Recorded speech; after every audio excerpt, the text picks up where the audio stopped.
D-142일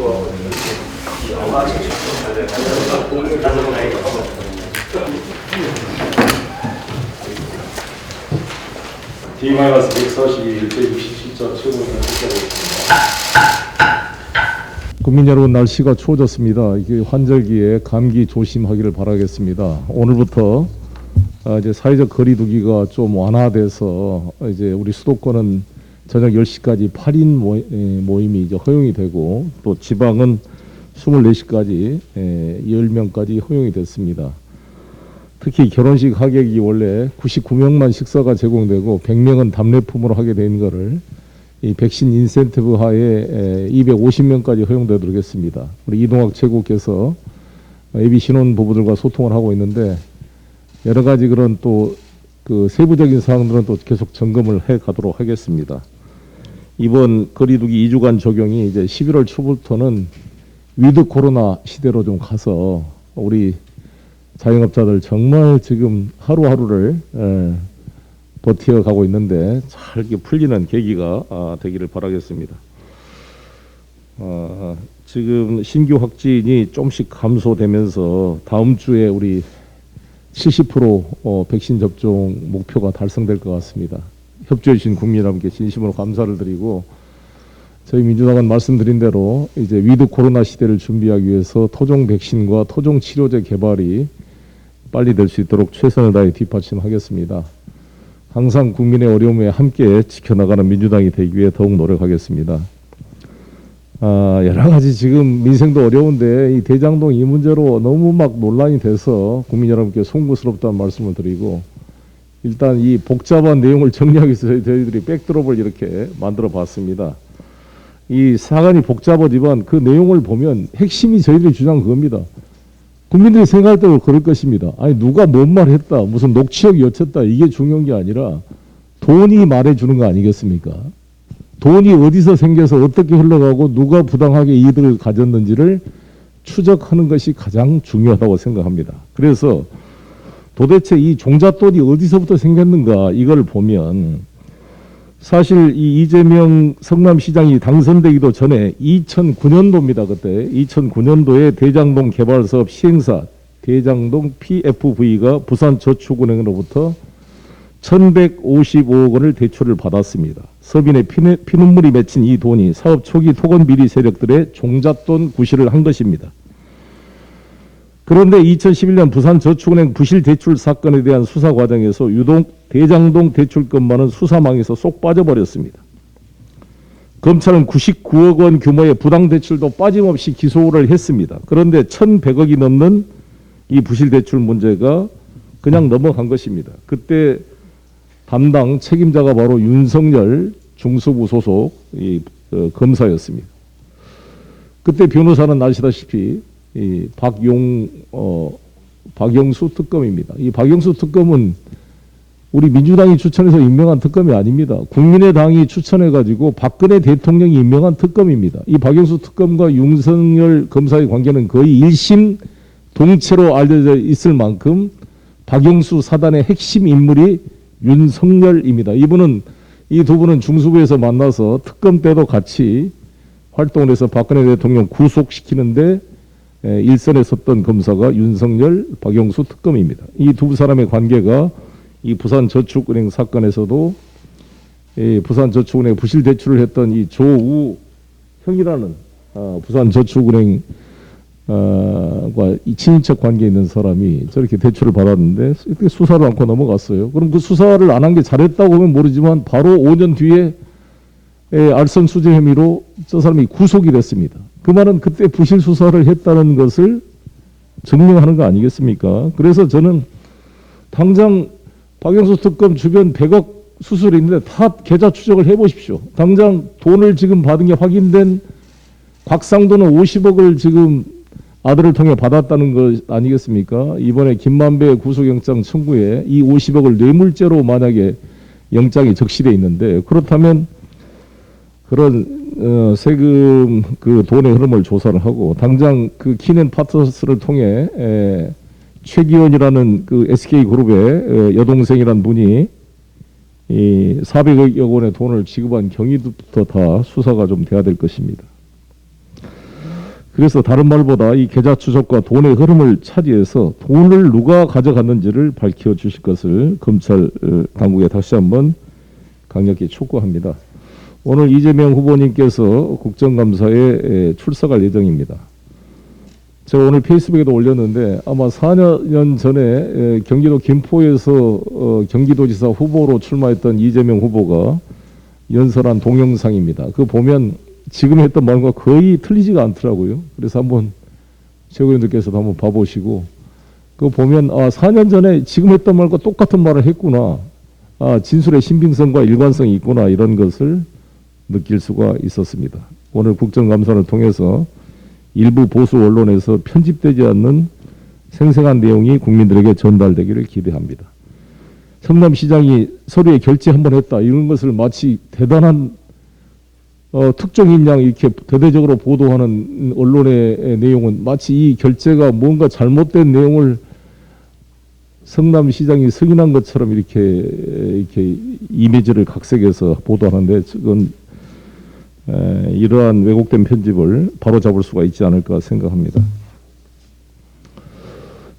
서민 실수요자들에 대한 전세대출 문턱이 조금 조정되게 됐습니다. 과도한 가계부채 문제 연착력을 위해서 일정한 규제 조치 도입은 불가피한 면이 있습니다만 실수요자들의 억울한 피해자가 있어서는 안 될 것입니다. 저희 당도 정부에 꾸준히 전달해 왔는데 이에 정부는 4, 4분기 전세대출을 청량 관리 한도에서 제외하기로 결정했습니다. 다행스러운 일이라고 생각합니다. 주요 거시 경제 지표들은 회복세가 뚜렷하지만 민생 부분 회복은 여전히 더딘 상황입니다. 빨리 손실보상이 집행이 되고 코로나 거리두기가 완화돼서 우리 자영업자들, 중소상공인들의 영업이익이 정상화될 수 있도록 최선을 다해서 노력하겠습니다. 정부가 이달 중에 가계부채 보완 대책을 발표할 예정입니다. 금융 리스크는 최소화하되 상환 능력이 있는 실수요자들의 대출이 막히지 않도록 뒷받침하겠습니다. 우리 이동학 최고가 계속 말씀하셨던 것처럼 여수 특성화고 실습생이 사망했던 그 안타까운 일이 발생했습니다. 제가 내일 직접 그 현장을 가서 우리 유가족도 위로하고 그 개선 그 현황, 수사 현황을 체크를 하도록 하겠습니다. 우리 청소년들의 보호를 위해서 우리 민주당이 더욱더 앞장서 나가겠다는 말씀을 드리겠습니다. 유가족들을 면담하고 사고 현장을 둘러보면서 교육당국의 의견들을 충분히 경청하고 필요한 대책을 강구하도록 하겠습니다. 감사합니다. 네, 다음은 윤호중 원내대표의 발언이 있겠습니다. 네, 오늘 화천대유 사태의 핵심 인물인 남욱 변호사가 입국해서 수사를 받는다고 합니다. 수사당국은 핵심 관계자들에 대한 신속한 수사로 실체 규명에 속도를 내주시기 바랍니다. 불변의 진실은 단 하나, 돈을 받은 사람이 진짜 몸통이라는 것입니다. 돈이 나와 머문 자리, 그 요소요소에 일확천금을 만졌던 사람들이 진범입니다. 국민께 여쭙습니다. 화천대유 복마전 속에서 희희낙낙한 그들이 누구겠습니까? 공공개발을 좌초시키고 개발 비리를 도와준 대가로 퇴직금, 후원금, 자문비로 둔갑한 더러운 뇌물을 받은 국민의힘 편에 선 자들입니다. 최대한 공공이익을 환수하려 민간 독점 개발을 민관 합동 개발로 전환시켜낸 이재명 후보지만 오히려 시민들께는 미안한 마음뿐입니다. 더 환수하지 못한 안타까움과 미안함 때문에 시도민과 국민 앞에 책임을 다하는 자세로 몸을 낮추고 말을 아끼고 있을 뿐입니다. 이것이 민주당이 공직자로서 국민 앞에 예의를 지키고 책임을 다하는 방식입니다.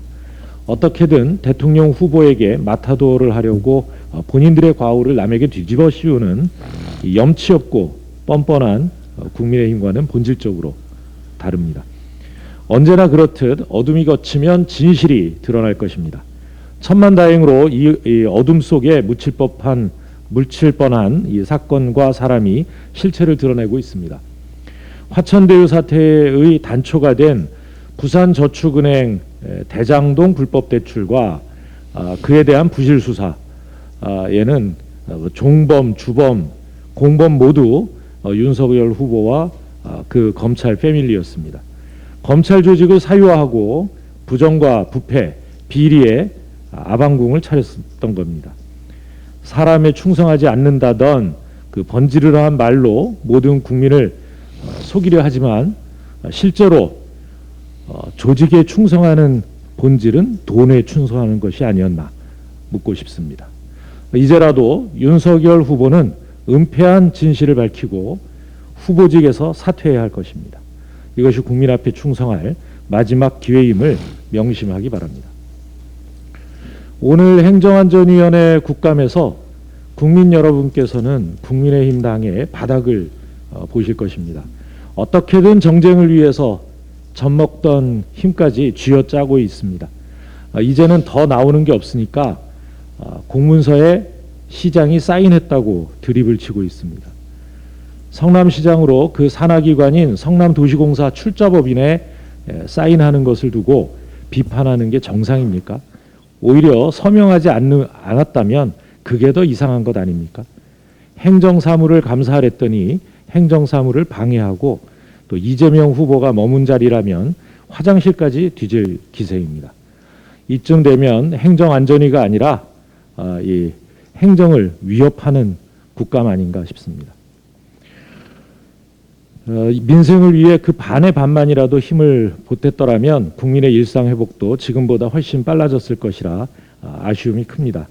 인디언 기우제 지내듯 하는 이 야당의 이 자세 이제는 그만둬야 할 것입니다.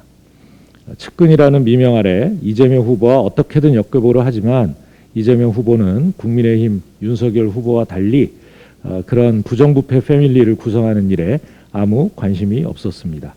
관심은 오직 하나, 국민의 머슴으로서 어떻게 국민을 위해 일할지에만 관심을 두어왔습니다.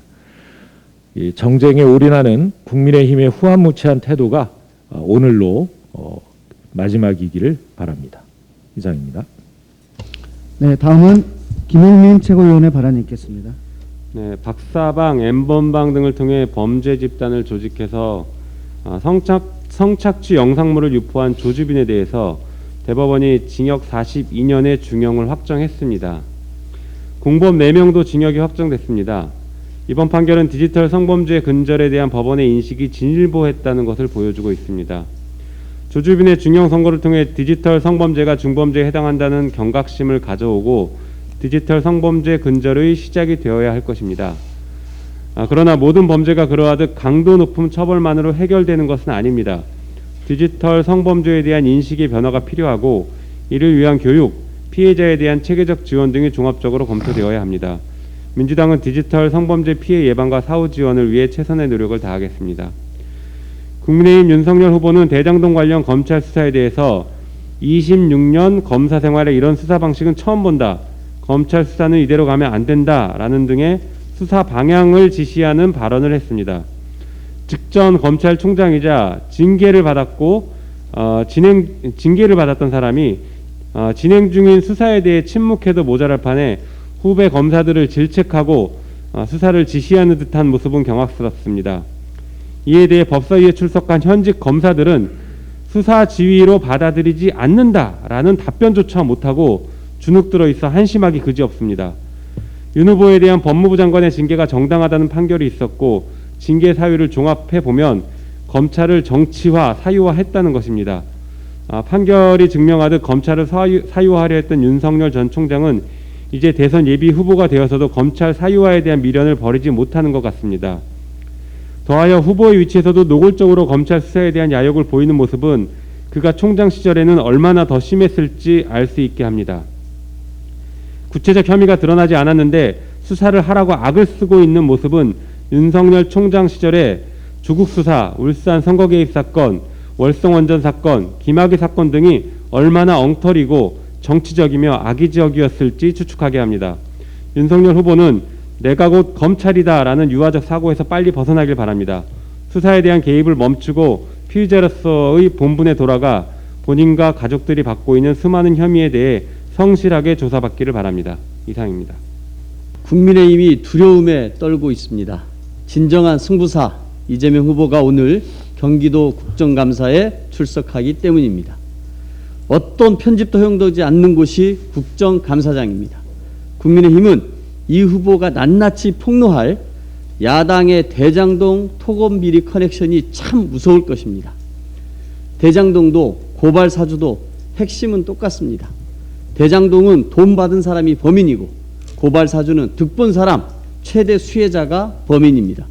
돈 받은 사람도 득본 사람도 모두 국민의힘 윤석열이라는 것이 분명합니다. 이 후보의 국감 출석이 국민의힘의 부패한 실체를 드러낸 장이 되고 진실이 승리하는 계기가 되길 바랍니다. 철면피도 이런 철면피가 없습니다. 윤석열 후보가 정직 2개월 징계는 정당할 뿐더러 가볍기도 했다는 법원의 판결을 수용하라는 국민 요구에 민주주의를 모르고 하는 말이다, 거대한 공작이 있다라면서 국민을 향해 오히려 호통을 친 것입니다. 윤 후보에겐 사법부가 인정한 판사 사찰, 채널A 사건 감찰 및 수사 방해를 사죄하라는 국민 요구가 민주주의도 모르는 우민의 아우성입니까? 검찰권 사유와 고발 사주와 선거 개입으로 국기를 문란하고 민주주의를 박살낸 사람이 누굽니까? 잘못은 윤석열이 했는데 국민인 우리가 혼나고 있으니 어안이 벙벙합니다. 본인이 칼을 휘두르면 살아있는 권력도 두려워하지 않는 수사이고 남이 하면 정치 공작이라는 윤석열식 내로남불과 자의식 과잉이 참으로 처량합니다. 윤 후보는 밥 먹고 숨 쉬듯 국민을 욕보이고 무시하는 자신이야말로 민주주의를 거론할 자격이 없는 후보임을 명심하시기 바랍니다. 한 말씀 더 드리겠습니다. 역사의 시계추를 20세기로 퇴행시키는 일본 정부의 행보에 국제사회와 우방의 시름, 우려가 날로 깊어갑니다. 기시다 신임 총리가 야스쿠니 신사에 공물을 복납한 것도 모자라 스가 전 총리가 직접 참배에 나선 것입니다. 야스쿠니가 어떤 곳입니까? 인류를 세계대전의 구렁텅이로 몰아넣은 A급 전범이 다수 합사된 전쟁 범죄의 상징 아닙니까? 특히 문재인 대통령이 며칠 전 기시다 총리와 가진 통화에서 한일 관계 개선의 필요성, 일본 정부의 책임 있는 역할을 당부했음에도 이와 같은 행보를 보인 것은 가장 가까운 우방국을 불필요하게 자극하는 일입니다. 이와 같은 몰역사적이고 협량한 자세로는 한일 관계 개선을 도모할 수 없습니다. 일방적 수출 보복으로 자유무역 질서와 한일 공동번영의 토대를 뒤흔든 데 이어 전쟁 범죄까지 부정한다면 국제사회가 일본을 어찌 보겠습니까? 저는 기시다 일본 총리가 한일 양국의 우호 증진과 동아시아 평화 정착에 기여한 훌륭한 지도자로 자리매김하길 간절히 바랍니다. 민주당 역시 일본의 역사 도발을 좌시하지 않을 것입니다. 이상입니다. 촛불 명령 1호 공수처의 우병우의 망령이 어른거리고 있습니다. 공수처가 신임 부장검사 후보로 박근혜 청와대 우병우 민정수석실의 공직기관 비서관 출신인 임윤수 변호사를 추천한 것입니다. 공수처의 우병우 사단이 웬 말입니까? 임윤수는 검찰 재직 시절 우병우와 서울지검 동부지청부터 여러 기관을 거쳐 박근혜 청와대까지 함께 근무했던 최측근 인사입니다. 천신만고 끝에 탄생한 검찰개혁의 총화 공수처가 촛불을 배신하고 제2의 적폐기득권 수호기관으로 탈바꿈하고자 하지 않는 이상 이게 웬 말입니까? 공수처의 엄중히 경고합니다. 부적절한 인사추천 즉각 처리하시기 바랍니다. 14일 서울행정법원의 윤석열 징계처분 취소 청구기각 판결은 취재사주, 고발사주, 민간인 사찰 3종 세트인 윤석열 정치검찰의 총선 개입 사건의 실체를 확인시켰습니다. 첫 번째, 윤석열 징계 제1사유인 판사사찰 매우 중대한 위법 행위라고 판시하였습니다. 즉 윤석열 유죄라는 것입니다. 두 번째 징계 사유인 한동훈 채널A 취재사주 사건의 감찰방해와 수사방해, 이것도 역시 유죄입니다. 재소자를 구워 삶아서 유시민을 잡고 총선 개입을 시도하려다가 실패한 사건인 것입니다. 국민의힘은 대장동 특검을 요구하고 어깃장을 놓고 있습니다. 진짜 특검이 필요한 사건들은 따로 있습니다. 우선 첫째로 제2의 고발사주 사건인 월성원 전 고발사주 사건입니다.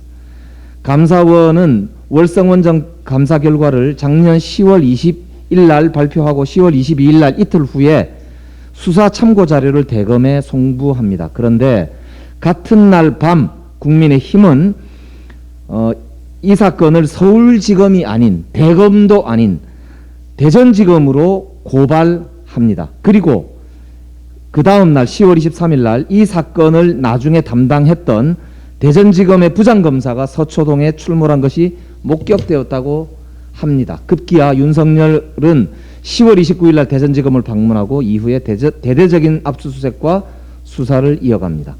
첩보영화 속의 007도 울고 갈 지경입니다. 월성 1호기는 아시다시피 이미 법원에 의해서 폐쇄 판결을 내렸던 사안이고 대통령 공약이기도 했습니다.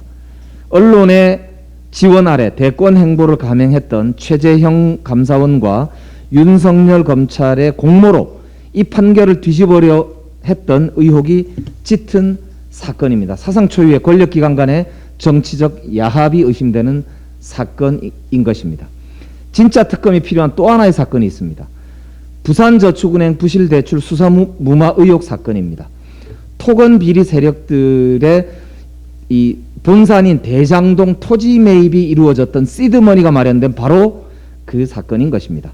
당시 부산저축은행은 민간개발 추진업자들에게 토지 매입 자금 1,155억 원을 대출했는데 적지도 않은 자금이고 투기성이 짙은 대출임에도 불구하고 당시의 담당 수사검사였던 윤석열 검사는 이 수사에서 제외시켰습니다. 여기에 대장동 프리퀄 윤석열과 박영수 그리고 김만배가 등장합니다. 박영수는 당시 부산저축은행의 변호인이었고 그 변호인을 부산저축은행에 소개시킨 자가 바로 김만배였던 것입니다. 이것을 우연이라고 할 수 있겠습니까? 화천대유 대주주 김만배의 누나가 윤석열 부친 자택을 매입하고 박영수 특검은 거액 고문료를 받을 뿐만 아니라 딸은 입사했고 아파트를 특혜로 분양받아서 수억 원의 시세 차익을 남겼습니다. 바로 이 사건 씨앗부터 열매까지 윤석열이 등장하는 것은 과연 우연일까요? 도대체 이런 우연은 어떻게 가능합니까? 천공스승이 간절히 기도하고 온 우주의 기운이 모여도 될까 말까 한 우연 아닐까 싶습니다. 부산저축은행 사건의 주인검사였던 윤석열 씨, 대장동 대출 왜 수사하지 않았습니까? 우연이니 공작이니 엉뚱한 변명하시지 마시고 특검하자는 말을 국민들이 기다리고 있다는 점 기억하시기 바랍니다. 이상입니다. 네, 최근 정치를 지망하는 20대 청년단체의 대표가 대학생 회원들을 성폭행했다는 보도가 나와 파문이 커지고 있습니다. 참담합니다. 엄벌해야 합니다. 정치권이 신구세대를 막론하고 성문제에 무한 자성할 일입니다. 이번 사건에서 짚고 넘어가야 할 점은 이 대표가 수면제 성분 알약을 술자리에 함께 있던 피해자들의 잔에 넣었다는 점입니다. 이른바 약물 이용 성범죄입니다. 버닝썬 사건으로 약물 이용 성범죄가 이슈화되었지만 여전히 약물 성범죄가 얼마나 어떻게 벌어지는지는 아무도 모릅니다. 약물 이용 성범죄를 별도 집계하지 않아 기초 통계조차 없기 때문입니다. 이런 가운데 올해 관세청 신종 마약 단속 현황에 따르면 물뽕이라 불리는 GHB 적발량이 61배나 급증했습니다. 무려 96만 명이 동시 투약 가능한 양입니다. 졸피뎀 등 기타 신종 마약 적발량도 전년도보다 8배 가까이 늘었습니다. 성범죄에 주로 쓰이는 약물은 매년 더 많이 적발되고 있습니다. 더 심각한 것은 정부가 코로나 바이러스 감염 방지를 위해 한시적으로 원격 진료를 허용하면서 전화 한 통으로 졸피뎀을 누구나 쉽게 처방받을 수 있게 된 것입니다. 심지어 약국 어플을 통해 앉은 자리에서 배달로도 약 수령이 가능한 상태입니다. 국회 입법조사처 분석을 보면 미국에서는 이미 2000년 데이트 강간 약물 금지법을 연방법에 도입해 단순 소지도 3년형, 이용하다 붙잡히면 최대 20년 징역형에 처하도록 했습니다. 영국은 성범죄법에 따라 약물을 이용한 성범죄의 경우 종신형까지 처할 수 있도록 했습니다. 사실 피해자는 신고해도 피해 사실을 증명하기 어렵습니다. 국과수 논문에 따르면 피해자가 범행 전 의식을 잃었을 가능성이 높기 때문에 약물이 검출되기도 어렵지만 검출되더라도 가해자를 특정하지 못하는 경우가 72%에 달한다고 합니다. 이렇게 심각한 범죄지만 우리는 가중처벌 규정도 없습니다.